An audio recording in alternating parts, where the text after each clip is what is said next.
Hello again. Welcome back to Truth Outreach, a program that is based on the Bible, that does a comparison between the teachings of the Church of Jesus Christ of Latter-day Saints, the Mormons, and Christianity. And like I said, we always use the Bible. That is our baseline because the Bible is truth. It's God's inerrant word. I'm Rocky Hulse. This lovely lady on my right is my beautiful wife, Helen.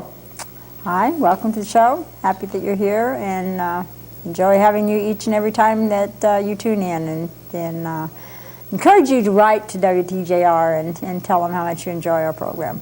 We get some pretty good comments. Yeah, we do. We get some good comments, and they're wonderful, and we enjoy it's an encouragement. We really enjoy the encouragement that we get. It just blesses our soul to know that we are reaching out and touching lives and sharing the love of Jesus Christ with those of you who need to come to know the Jesus Christ of the Bible, not the Jesus Christ of Mormonism, which is not God, but a false Jesus. Amen to that, sister. Okay.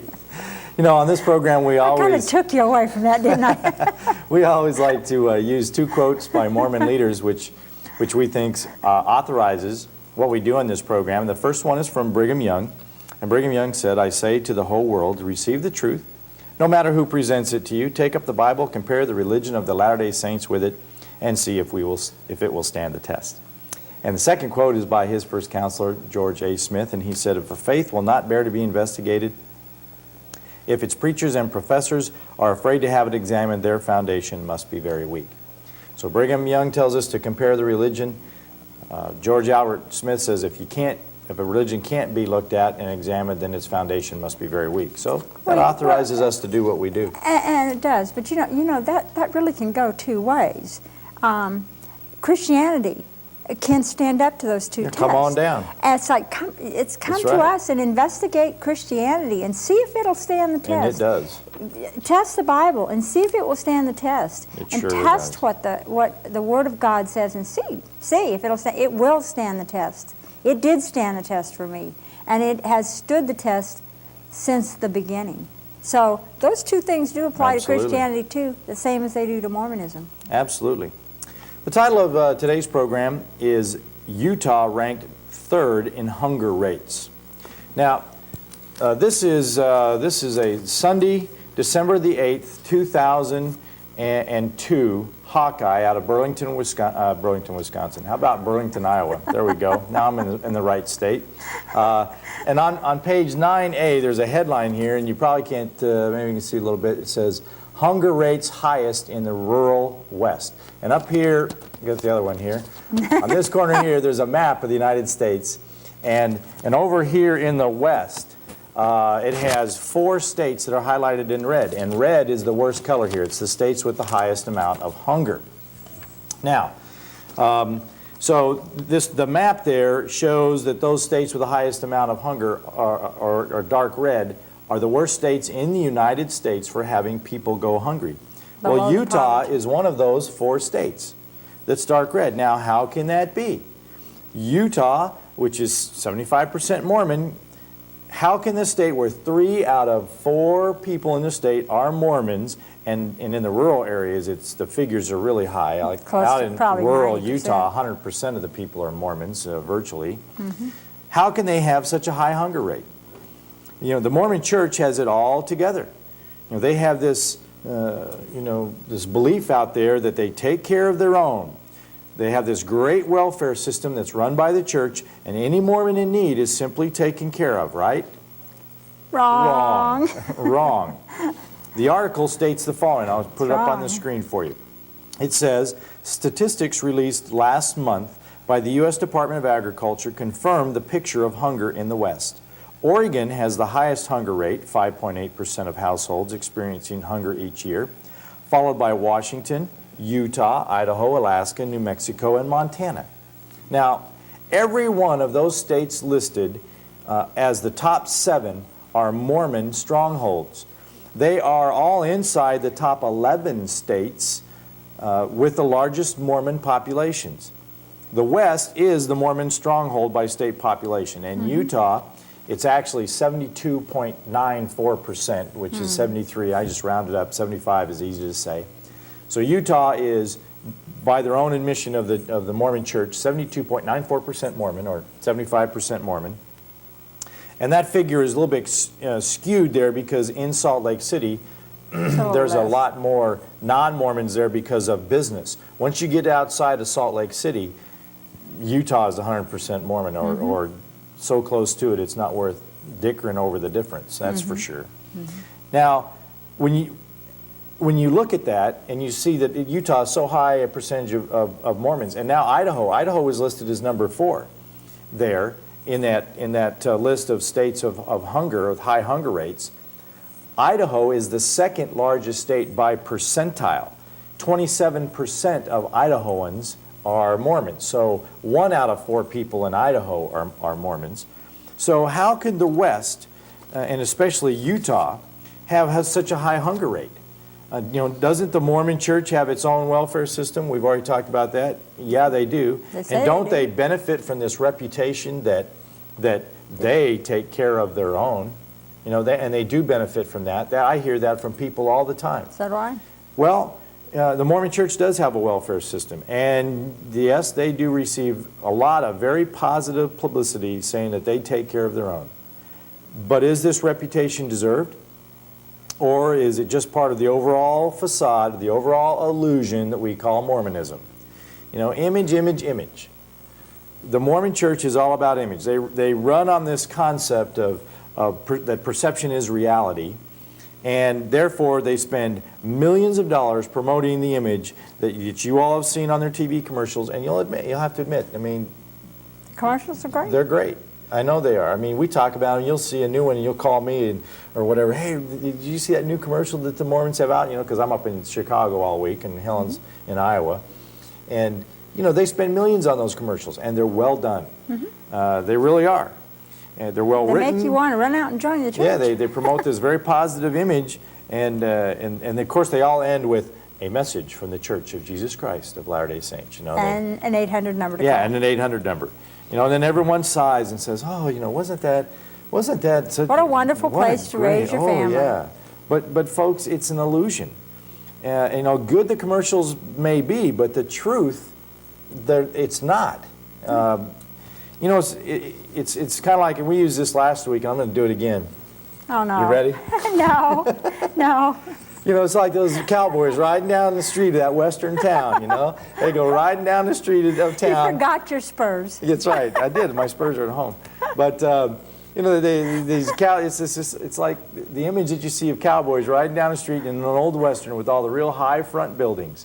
And they ride down the street, and they step off, and they tie their horses up to the hitching post, and then they walk into the general store or the saloon or whatever building they're going into, the bank, whatever. And as they step in, of course, the camera pans in with them. Well, if you were on that TV studio set, you would find out that there's when they step through that door, there's nothing there. There is no room on the other side of that. They just have these big high walls built up, with a main street, and just to give that view as they ride down the street. Well, I like Universal Pictures Jaws better. Same. You can use whatever example you want.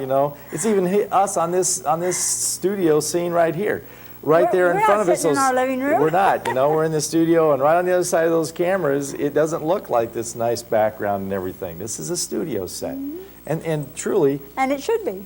Yeah, and that's what Mormonism is. It's not reality. It's a facade. It's an illusion. You should admit what you are doing. We are on a studio set, and Mormonism should admit to what they're doing.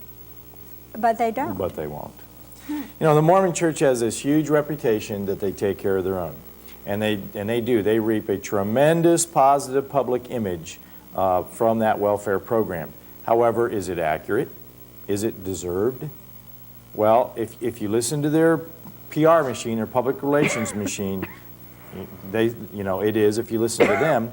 However, our program follows the example of Paul Harvey, and we're here to give you the rest of the story.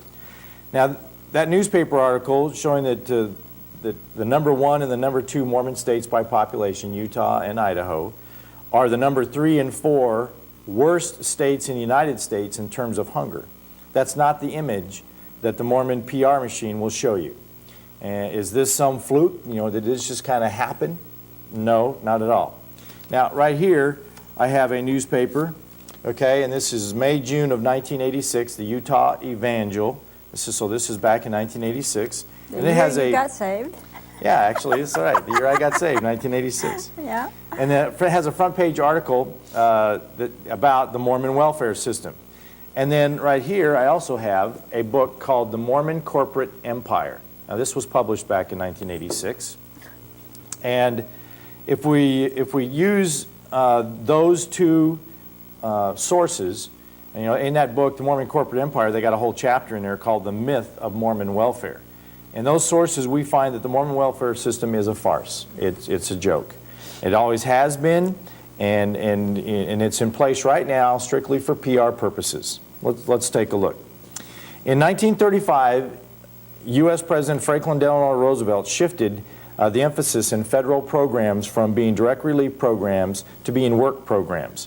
And he did this through a works project administration known as the WPA, and some of our seasoned Christians out there will remember back the work programs that President Roosevelt put in place during the Depression. And this was to get people to work and get paid for the work rather than just a straight handout kind of a program. And this same year, 1935, the Mormon Church conducted a survey, and they found out that 1 out of 5 Mormons was on federal relief. Now, this to them was just an untenable situation, because to the Mormon Church, the U.S. government was the enemy. Now, listen to what I'm saying here, and I'll prove that statement I just made, I'll prove it. Up through the year 1927, just 8 years before they did this survey in 1935, everybody who went through the Mormon temple ceremony, all Mormons that went through the Mormon temple, had to swear an oath of vengeance against the United States of America. And we've had it on this program several times. But when they went through, they had to swear an oath of vengeance against the United States. That was just 8 years prior to this when they were doing that, and they finally removed it. So having so many Mormons beholding to the enemy, the federal government, was just outrageous to the church leadership. So in April of 1936, they announced this program is called the Church Security Program. Now I'm going to read from out of this book here. I have it in my script, so I'm just going to read it from the script to save time. But this is on page 182 of the Mormon Corporate Empire, and it's talking about this Church Security Program. This was to be the widely touted church welfare plan, as the Church Security Program was renamed in 1938. However, it was the plan's widely promoted spiritual agenda that stuck in the public mind. Values of industry, thrift, self-reliance, and stubborn independence, and the old-fashioned Protestant ethic were being practiced in an era when many down-and-out souls turned to the government bureaucracy for help. Here was an example for all Americans. It was a replay of the epic pioneer saga with which most Americans still identified. But it was also mostly smokescreen. No one was more tireless in exposing this fact than Dean R. Brimhall.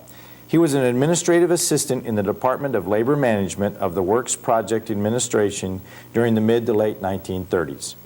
As a competent bureaucrat, Brimhall resented the pro-Mormon publicity that rode on the coattails of publicly administered monies. Many of Brimhall's letters and notes have been preserved at the University of Utah Library in the Dean R. Brimhall papers. They reveal, through the eyes of a first-hand participant, a welfare situation far different from the one paraded before the world. In June of 1937, an article in the Reader's Digest said the following. I'm going to put it up on the screen for you. This was the Reader's Digest.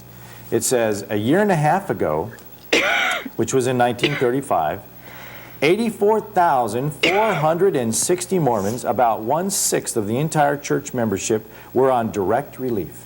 Today, none of them are. The church is taking on its own. Within a year, every one of the 84,460 Mormons was removed from the government relief rolls all over the country.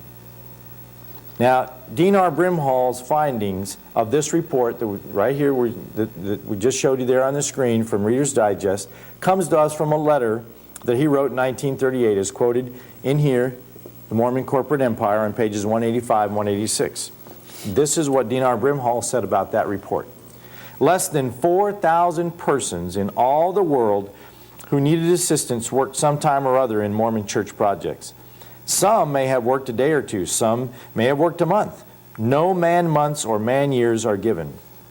From 80,000 or more, we have come to the published fact that less than 4,000 worked some unknown length of time at some given time during 1936 on some Mormon church security program project. Many of these 3,865 were no doubt workers on federal projects who, as devoted Mormons, worked occasionally for the church. During this time, the federal government continues to spend millions taking care of Mormons, not only in Utah but in other states. Indeed, Brimhall discovered the simple telling ratio that the greater the proportion of Mormons in a western county, the greater the federal relief load. The Federal Surplus Commodity Corporation, a mere sideshow of the public assistance, has distributed to Mormons many times the amount produced by the Mormons on their work projects.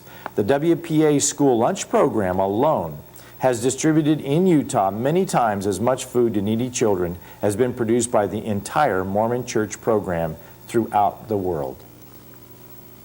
That story that the Reader's Digest published, and those facts that they put up there about 84,000 Mormons, and the very next year after the Mormon church took on this welfare program, removed them completely from the rolls of federal assistance, was absolutely false. It was totally false. But the Mormon church never corrected the Reader's Digest on this false story. Oh no.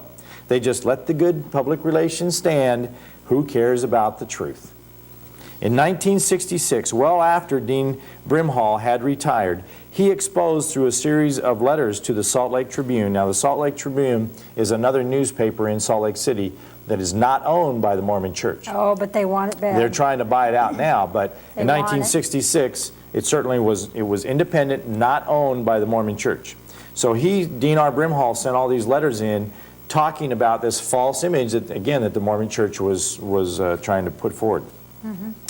So I'll pick this up again. In 1966, well after Dean Brimhall had retired, he exposed through a series of letters to the Salt Lake Tribune depicting his investigation of the Mormon church welfare program then in existence, the utter failure of the system.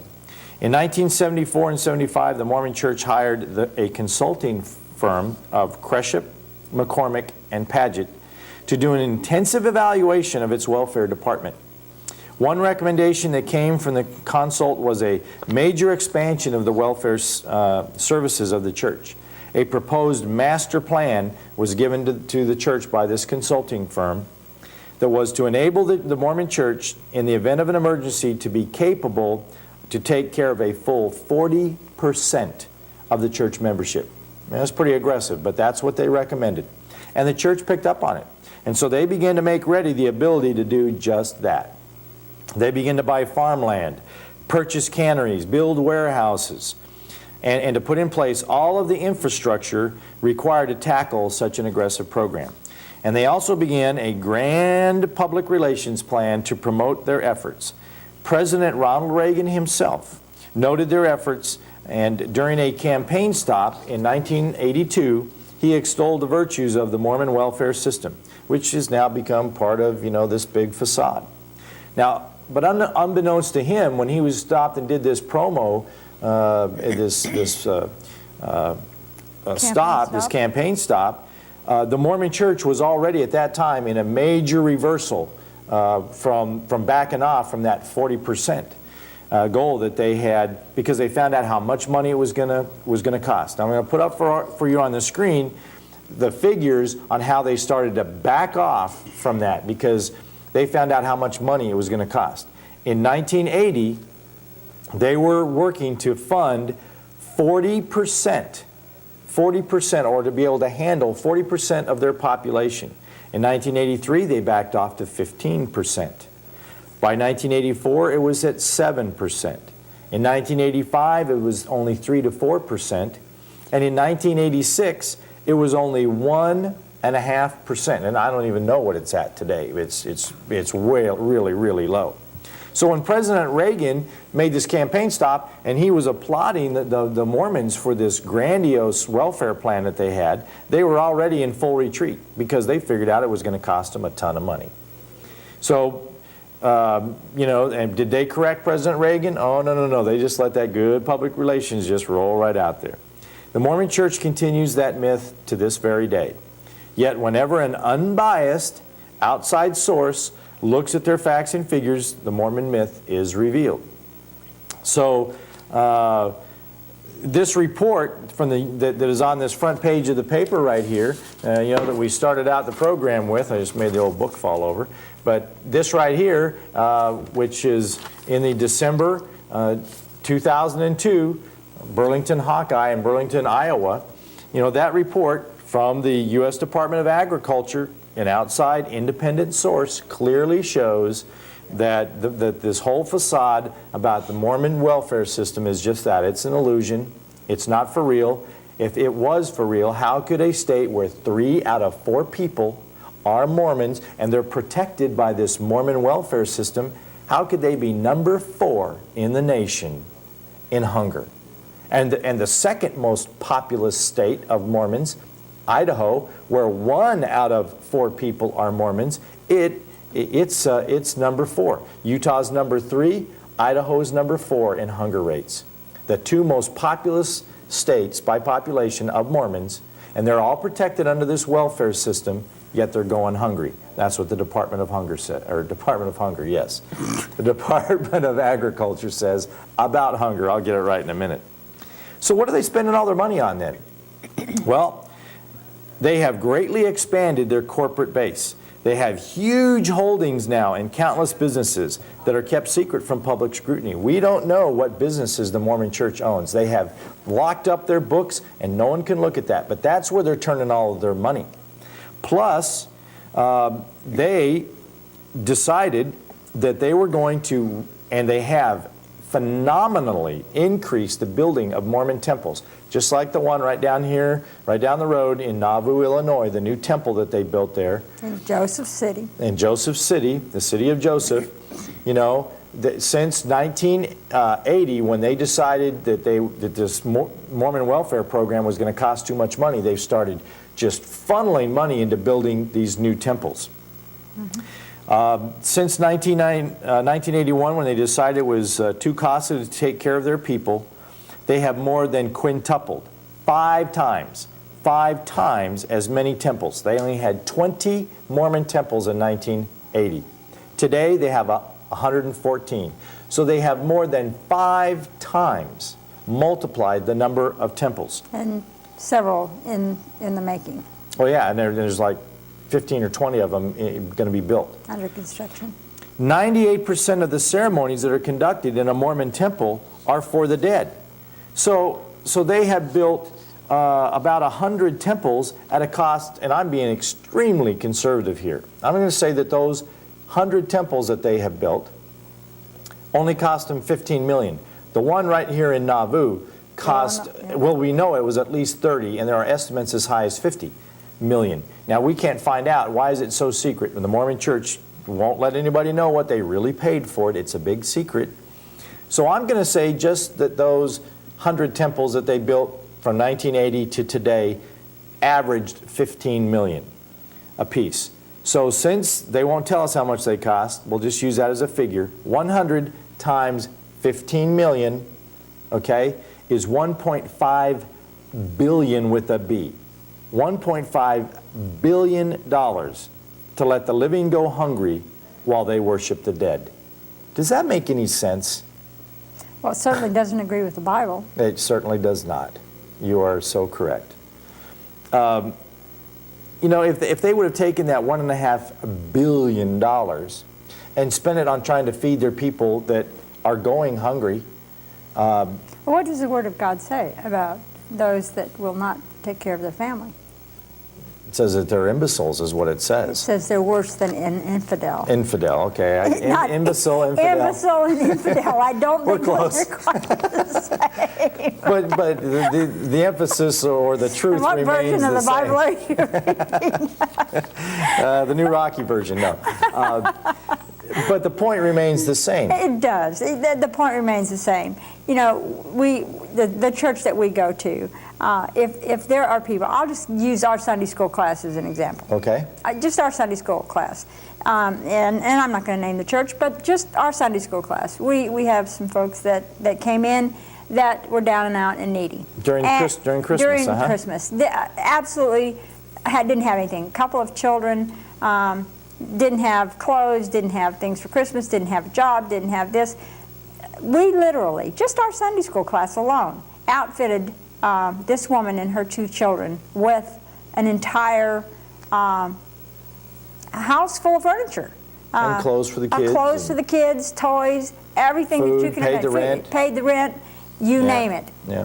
Gave her a new Bible, so on and so Right. on. And our church, too, has a benevolence fund that is there strictly to help the down and out.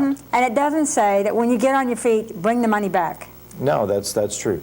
See, in the church, Helen makes a point which I did not bring out in here, but is a very valid point. Being raised as a 5th-generation Mormon and growing up in the church, we used to go out on a regular basis and work at one of the church welfare farms. That was a requirement. And if you were going to receive church welfare, then you had to pay them back. You had to go work on a farm. If you received anything from them, when you got back on your feet, you had to repay the system.